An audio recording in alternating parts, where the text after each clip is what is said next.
從前有一個國王，佢好似其他國王一樣，佢住喺一個好優雅嘅城堡裏邊，而且統治住一個好美麗嘅小王國。但係呢個國王同其他嘅國王有個唔同嘅地方，就係佢會花好多時間浸泡泡浴。係啦，佢個名叫做佐治，國王佐治啊。George， 睇下杯嘢入邊嘅細泡泡啊！我可以整到啲泡泡大啲嘅。Peppa 喺佢杯橙汁度吹泡泡。泡泡。George 都想吹泡泡喎。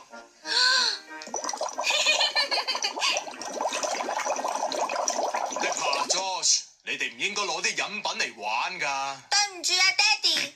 Peppa， 如果你中意玩泡泡，不如玩翻你嘅肥皂泡啊！係喎，我有肥皂泡啊 ！George， 我哋喺花園吹肥皂泡啦。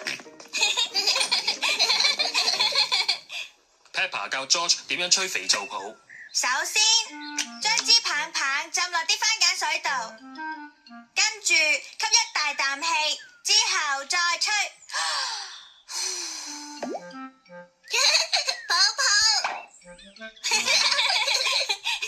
George， 而家輪到你試下啦，將支棒棒浸落啲番梘水度，而家攞上嚟，吸一大啖氣，而家吹啦。George 好努力咁吹，不過佢唔夠氣噃。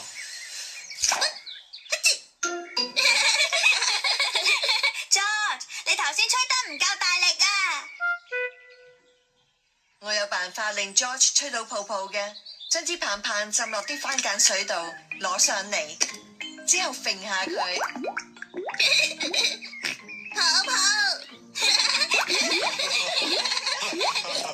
如果攞住佢走仲好啊！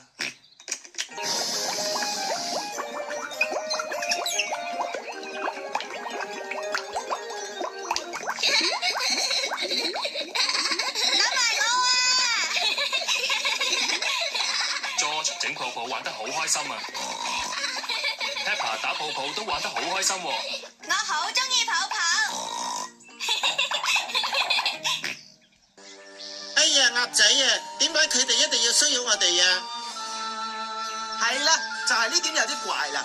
你睇到啦，呢個國家喺度打緊仗，準確嚟講係一場餡餅大戰啊！